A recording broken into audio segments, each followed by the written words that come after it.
안녕하세요. 비탐송에 오신 빛의 교회 지체 여러분들을 사랑하고 축복합니다. 2024년 10월 21일 비탐성 함께 기도로 시작하겠습니다. 하나님, 오늘 하루에 눈을 뜨고 하나님을 바라보게 하심 감사드립니다. 나의 오늘의 하루가 하나님의 선물임을 깨닫고 하나님의 뜻으로 살게 해주세요. 예수님의 이름으로 기도드립니다. 아멘. 오늘 우리가 함께 쓰고 생각해 볼 말씀은 갈라디아서 3장 7절 말씀입니다. 우리 함께 찬찬히 말씀 한번 써보겠습니다.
우리는 이전에 10월 15일 비탐성을 통해서 아브라함을 바울이 언급한 이유와 아브라함이 누구인가에 대해 알게 되었습니다.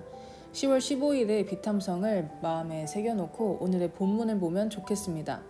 왜냐하면 오늘의 말씀은 그러므로로 시작하기 때문입니다. 6절의 말씀을 이어나온 결론이 오늘의 9절이라는 것이죠. 6절 말씀은 무엇이었나요? 그것은 아브라함이 하나님을 믿으니 하나님께서 그것을 의로운 일로 여겨주셨다는 것과 같습니다. 입니다. 이스라엘의 믿음의 조상인 아브라함은 그가 의롭게 살았기 때문에 율법을 지키고 할례를 받았기 때문에 의롭다고 여김을 받은 것이 아니라 하나님을 믿었기 때문에 하나님께로부터 의롭다고 여김을 받은 것입니다. 그리고 오늘 본문은 그러므로라는 말을 통해 논리적 결론을 이야기합니다. 오늘 말씀 한번 다 같이 읽어보겠습니다. 갈라디아서 3장 7절 말씀. 그러므로 믿음에서 난 사람들이야말로 아브라함의 자손임을 여러분은 아십시오. 아멘. 바울은 나는 아브라함의 자손이야 라는 자부심이 가득한 이스라엘 사람들이 뒤로 자빠질 만한 이야기를 합니다. 아브라함의 피를 물려받은 이스라엘이 아브라함의 자손이 아닌 믿음에서 난 사람들이 아브라함의 진짜 자손이라는 말을 한 것입니다. 어떻게 아브라함의 자손이 된 것일까요? 바울은 로마서 4장 9절에서는 오늘 본문의 바로 앞 갈라디아서 3장 6절의 말씀과 같은 말씀을 인용하여 이야기를 진행합니다. 로마서 4장 9절에서 12절. 그러면 이러한 복은 할례를 받은 사람에게만 내리는 것입니까? 그렇지 않으면 할례를 받지 않은 사람에게도 내리는 것입니까? 우리는 앞에서 말하기를 하나님께서 아브라함의 믿음을 의로 여기셨다 하였습니다. 그러면 어떻게 아브라함이 그러한 인정을 받았습니까? 그가 할례를 받은 후에 그렇게 되었습니까? 그렇지 않으면 할례를 받기 전에 그렇게 되었습니까? 그것은 할례를 받은 후에 된 일이 아니라 할례를 받기 전에 된 일입니다. 아브라함이 할례라는 표를 받았는데 그것은 그가 할례를 받지 않은 상태에서 이미 얻은 믿음의 의를 확증하는 것이었습니다. 그래서 그는 할례를 받지 않고도 믿는 모든 사람의 조상이 되었습니다. 이것은 할례를 받지 않은 사람들도 의롭다는 인정을 받게 하려는 것이었습니다. 또 그는 할례를 받은 사람의 조상이 되기도 하였습니다. 다시 말하면 할례만을 받은 것이 아니라 또한 우리 조상 아브라함이 할례를 받지 않은 상태에서 걸어간 믿음의 발자취를 따라가는 사람들의 조상이 되었습니다. 아멘. 어떻게 할례를 받지 않는 이방인들이 아브라함의 자손이 될 수 있는 것일까요? 아브라함의 구원은 할례가 아닌 믿음으로 시작되었기 때문이며 그가 걸었던 믿음의 길을 걷는 이들이 아브라함의 육신적 혈통은 아닐지라도 믿음의 혈통 안에 들어갔기 때문입니다. 요한복음 3장 6절 육에서 난 것은 육이요 영에서 난 것은 영이다.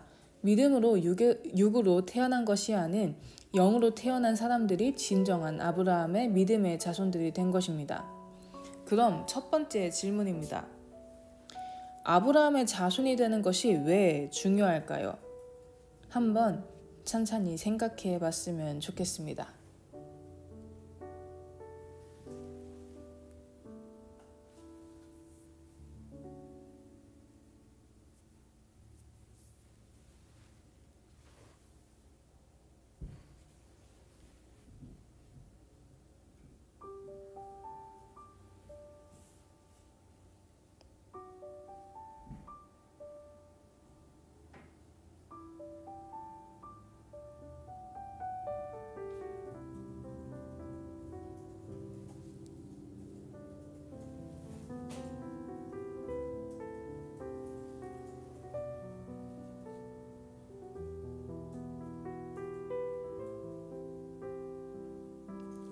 이스라엘 백성들에게 자손이 되는 것은 우리가 지금 생각하는 아들, 딸들이 되는 것을 뛰어넘는 것이었습니다. 이스라엘 백성에게 자손은 선조의 유산과 명성을 가지는 것에 더해서 선조가 가지고 있던 축복과 영광을 얻는 기준이었습니다. 그렇다면 아브라함이 하나님께 받은 축복, 그 복은 무엇인가요? 창세기 12장 1절에서 3절 주님께서 아브라함에게 말씀하셨다. 너는 네가 살고 있는 땅과 내가 난 곳과 너의 아버지의 집을 떠나서 내가 보여주는 땅으로 가거라. 내가 너로 큰 민족이 되게 하고 너에게 복을 주어 내가 크게 이름을 떨치게 하겠다. 너는 복의 근원이 될 것이자. 너를 축복하는 사람에게는 내가 복을 베풀고 너를 저주하는 사람에게는 내가 저주를 내릴 것이다. 땅에 사는 모든 민족이 너로 말미암아 복을 받을 것이다. 아멘. 아브라함이 받은 복은 이스라엘의 근원이었습니다. 이스라엘의 진정한 복은 하나님을 통해서 오는 것이었습니다. 아브라함이 복을 받고 복의 근원이 된다는 것은 다른 말로 하나님께서 아브라함을 떠나지 않으시고 항상 함께 하신다는 것입니다. 아브라함의 복, 아브라함의 자손들이 받을 복은 하나님께서 항상 함께 하시며 떠나지 않으신다는 것입니다.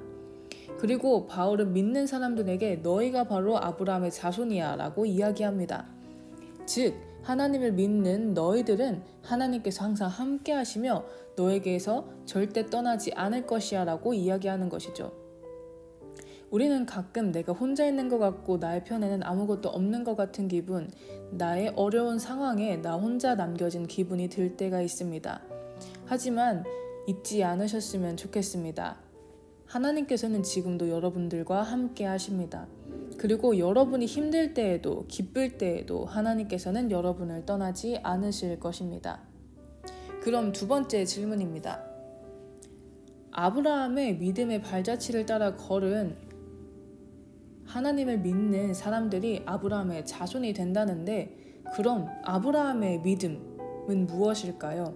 함께 생각해 봤으면 좋겠습니다.